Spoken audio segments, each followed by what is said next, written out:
atas pencantuman peristiwa 1965-1966 dalam Inpres nomor 2 tahun 2023 dan menuntut kepada Presiden untuk mencabut Inpres tersebut atau sekurang-kurangnya menghapus butir peristiwa 1965-1966 dari Inpres tersebut. Bahkan saya dukung ini. Nah, ini peringatan sikap ulama-ulama dan para tokoh yang di Jawa Timur saya dukung sepenuhnya. Bahkan ini harus menjadi pernyataan umat Islam se-Indonesia ya Pak. Nggak boleh kita biarkan ini Kepres harus dibatalkan, ini Impres harus dibatalkan. PKI itu bukan korban, mereka itu pelaku pemberontakan di tahun 1948 dan di tahun 1965. Sudah ribuan umat Islam menjadi korban, kiai yang dibunuh, santri-santri yang dibunuh, pondok pesantren yang dibakar. Mereka bukan korban pelanggaran HAM PKI, justru pelaku pelanggaran HAM. Yang jadi korban pelanggaran HAM adalah pesantren, kiai, ulama, umat Islam, termasuk 7 pahlawan revolusi yang menjadi korbannya. 2 hari yang lalu, tanggal 8 Juli, para ulama dan para tokoh serta pimpinan pondok-pondok pesantren di Jawa Timur kumpul di Surabaya dan mereka mendeklarasikan satu pernyataan sikap yang luar biasa. Nah, isinya, saudara, pernyataan sikap tersebut, mereka menolak keputusan Presiden nomor 17 tahun 2022 sekaligus menolak instruksi Presiden nomor 2 tahun 2023. Tentang apa?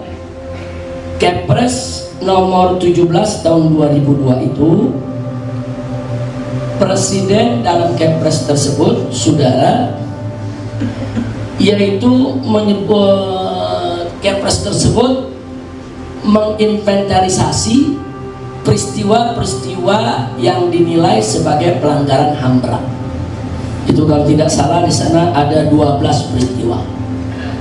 Ya tentu sikap pemerintah yang menginventarisir pelanggaran-pelanggaran HAM berat dan kemudian akan diselesaikan, saudara, secara hukum, baik itu apakah hukum itu nanti di pengadilan atau secara restoratif justice, saudara, ya secara umum bagus-bagus saja, tidak ada masalah. Ulama nggak nolak itu. Nah, jadi jangan salah paham, ulama-ulama yang di Jawa Timur bukan menolak peristiwa-peristiwa yang dianggap pelanggaran HAM, tapi ada satu poin yang mereka tolak, yaitu yang nomor 1, peristiwa pelanggaran HAM tahun 1965 dan 66. Nah, jadi peristiwa tersebut dianggap pelanggaran HAM. Ulama-ulama di Jawa Timur tidak terima karena memang tidak jelas ini yang dimaksud pelanggaran HAM-nya yang mana. Apakah yang ulama dibunuh PKI atau yang PKI dikejar umat Islam? Yang melanggar HAM yang mana? Nah, jadi jangan sampai nanti waktu PKI membantai 7 jenderal atau 7 pahlawan revolusi, waktu PKI membantai ulama, PKI membakar pondok pesantren, nggak dianggap pelanggaran HAM. Nah, giliran umat yang marah melawan PKI, jatuh banyak korban dari PKI, mati terbunuh di tangan umat, umatnya dianggap melanggar HAM. Nah, jadi ini mesti jelas. Nah, dulu memang pada saat Kepres ini turun, saya panggil Habib Ali dan kawan-kawan, para pengacara, saya minta ini arahnya kemana ini Kepres? Kalau Kepres ini arahnya menjadikan PKI sebagai korban, ini berbahaya. Nggak boleh terjadi. Nah, saat itu belum jelas, masih disamarkan. Nah, kemudian muncul Inpres yang berikutnya, itu nomor 2 tahun 2023. Di sini lebih terang benderang karena ada dorongan pemerintah minta maaf kepada korban tahun 65-66 yang ditujukan kepada keluarga PKI, minta maaf dan menjanjikan kompensasi ganti rugi. Jadi jelas tuh arah Kepresnya kemana. Habis ada Kepres ada Impres. Nah, saya sudah tugaskan para pengacara, saya minta tolong Kepres nomor 17 tahun 2022 dan Impres nomor 2 tahun 2023 dipelajari dan diajukan judicial review. Sudah berapa bulan itu Habib Ali? Sudah lama ya? Hampir setahun saya keluar ya. Ya dan enggak, belum setahun semenjak impres kan baru Januari Februari, 6 bulan ya. Jadi awal 2023 ini saya sudah minta kepada para pengacara, tolong ini dipelajari Kepres dan impresnya. Nah, kalau memang tujuannya untuk minta maaf kepada PKI, memberikan kompensasi kepada keluarga PKI, tolak dan ajukan judicial review untuk Kepres tersebut, yaitu kepada Mahkamah Agung untuk dibatalkan. Nah, jadi bahaya itu ya kawan. Bagaimana kalau PKI jadi korban? Berarti kalau PKI jadi korban, penjahatnya ya TNI, penjahatnya ya umat Islam yang dulu perang lawan PKI, penjahatnya ya NU yang mengerahkan Banser untuk perang lawan PKI, penjahatnya ya Muhammadiyah yang menyerahkan kader-kadernya untuk perang lawan PKI, penjahatnya ya habaib-habaib yang lewat majelis-majelis taklimnya semua mengerahkan umat melawan PKI. Nggak bisa, ini bahaya. Ini dulu saya bersama almarhum Kiai Haji Muhammad Arifin Ilham, bersama almarhum Kiai Haji Abdul Rasid Syafi'i di tahun 2015 atau 2016 sampai Bali. Kita mengadakan parade tauhid 2015, saudara, bulan Juli atau bulan Agustus ya. Agustus 2015, saudara, saya dengan kawan-kawan para ulama, para habaib menggerakkan ratusan ribu umat Islam, hampir 1 juta umat yang turun. Kami melakukan long march dari Patal Senayan, Parkir Timur sampai ke Bundaran HI. Kita jalan. Kayak Haji Abdul Rasid Abdul Syafi'i dalam keadaan sudah tua renta sakit ikut jalan kaki. Untuk apa? Untuk menolak ini dia, Pak. Karena saat itu kami dengan isu rumor kabar bahwa Presiden Jokowi mau minta maaf kepada PKI ya, Pak. Nah karena itu kita gerak itu parade tauhid, kita protes keras. Seminggu setelah parade, saya diajak oleh Kapolda Metro Jaya, itu saat itu dipegang oleh Bapak Tito Karnavian, untuk bertemu dan bicara dengan saat itu yang menjadi Menko, yaitu Luhut bin Sarpanjaitan. Nah kita ketemu, saya ketemu ya Pak. Nah jadi di situ Pak Luhut mencoba untuk menjelaskan apa sih yang dimaksud diminta maaf, supaya kita ini mau ditenangkan, jangan salah paham. Tapi saya tolak, saya katakan Pak Luhut, kami tetap menolak. Dalam bentuk apapun pemerintah jangan coba-coba minta maaf kepada PKI, apalagi memberikan kompensasi. Kami tetap menolak. Setelah kita terjadi perbincangan, perdebatan, tetap kita menolak. Nah ini perlu kita sampaikan. Dan akhirnya pemerintah nggak jadi keluarkan ini ya Pak. Itu 2015 sudah kena nggak ada, tahu-tahu 2022 sudah 2022 kan? 2022 tahu-tahu keluar Kepresnya apa-apaan ini. 2022 tahu-tahu keluar Kepres, saudara, yang memasukkan orang-orang PKI yang terbunuh di tahun 6566 sebagai korban pelanggaran HAM. Dan ini diperjelas dengan Impres awal 2023 yang lalu. Mereka akan diberikan kompensasi ganti rugi.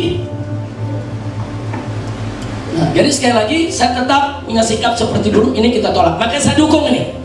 Nah, ini peringatan sikap ulama-ulama dan para tokoh yang di Jawa Timur, saya dukung sepenuhnya. Nah, bahkan ini harus menjadi pernyataan umat Islam se-Indonesia ya Pak. Nggak boleh kita biarkan ini Kepres harus dibatalkan, ini Impres harus dibatalkan. PKI itu bukan korban, mereka itu pelaku pemberontakan di tahun 1948 dan di tahun 1965.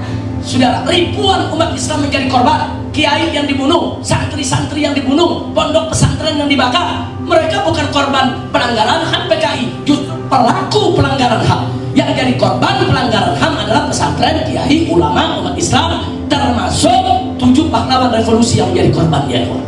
Nah makanya saya juga nggak habis pikir kalau TNI sampai saat ini masih diam aja. Emang TNI mau disebut sebagai penjahatnya, sebagai pembantainya? Nggak boleh diam dong. Ini bertentangan dengan konstitusi, ini bertentangan dengan landasan negara kita, ini bertentangan dengan undang-undang kita, saudara. Dan masih ada tap MPRS soal urusan komunisme, saudara. Nah, jadi sekali lagi dengan ini saya hanya ingin menyatakan saya mendukung sepenuhnya pernyataan sikap para ulama dan tokoh para pimpinan umat Islam di Surabaya, Jawa Timur, yang mereka sudah sampaikan, nyatakan sikap pada tanggal 8 Juli yang lalu ya Pak. Dan saya minta pemerintah untuk memperhatikan soal ini. Jangan sampai soal ini dibiarkan, nanti akan menjadi badai yang melanda daripada Republik Indonesia ini. Kami walau bagaimanapun juga tidak ridho, tidak rela, tidak terima kalau PKI dijadikan sebagai korban? Enggak, mereka bukan korban pelanggaran HAM, mereka pelaku pelanggaran HAM ya. Nah ini saja yang saya nggak mau bacakan. Silakan Anda buka di medsos, sudah disebar, ada videonya dan lain sebagainya. Saya hanya ingin menyampaikan sangat bagus sekali yang dilakukan oleh para ulama-ulama kita di Jawa Timur. Jazakumullahu khairal jasa. Dan saya minta kepada semua tim pengacara, baik dari ormas-ormas Islam maupun lainnya yang peduli soal ini, kita minta kepada seluruh pengacara se-Indonesia, ayo sama-sama bergabung, lakukan, kalau pemerintah ngotot tidak membatalkan Kepres dan Impres tersebut, agar lakukan judicial review, gugat. Dan satu lagi yang menarik, dipertanyakan oleh ulama-ulama Jawa Timur, kenapa yang dimasukkan pelanggaran HAM hanya 12 saja? Kenapa peristiwa KM 50 kok nggak masuk? Itu kan pelanggaran HAM juga. Nah kenapa peristiwa Bawaslu 21-22 Mei 2019 nggak masuk? Ada 10 korban yang terbunuh ya kawan. Nah kenapa soal matinya 800 lebih petugas KPPS tanpa otopsi kok nggak dimasukkan ke dalam pelanggaran HAM? Itu juga pelanggaran HAM. Jadi jangan pilih-pilih pelanggaran HAM. Nah waktu Kepres itu dibuat tahun 2022, peristiwa KM 50 sudah terjadi tahun 2020. Kok nggak dimasukin? Ada apa? Nah jadi sekali lagi, Kepres tersebut dengan Impres tadi, Habib Ali dan kawan-kawan, ini cacat hukum, ini berbahaya, bertentangan dengan konstitusi, segera untuk di judicial review. Kalau pemerintah bisa batalkan, Jokowi bisa batalkan, kita berterima kasih kepada Jokowi. Kita terima kasih kalau beliau batalkan, jangan timbulkan kegaduhan di negeri kita. Tapi kalau beliau ngotot tidak membatalkan, maka saya dorong seluruh pengacara di seluruh Indonesia, ayo maju bersama untuk judicial review, tuntut agar Mahkamah Agung membatalkan keputusan Presiden nomor 17 tahun 2022 dan nomor 2 tahun 2023. Kita tidak terima PKI dijadikan disebut sebagai korban pelanggaran HAM, apalagi mau diberikan kompensasi ganti rugi, karena kita punya fakta dan data yang valid bisa dipertanggungjawabkan kalau PKI adalah penjahatnya, pelanggar HAM-nya, pemberontaknya, dan mereka sudah membuat banyak umat Islam menjadi korban. Dan kita nggak mau ini terjadi lagi.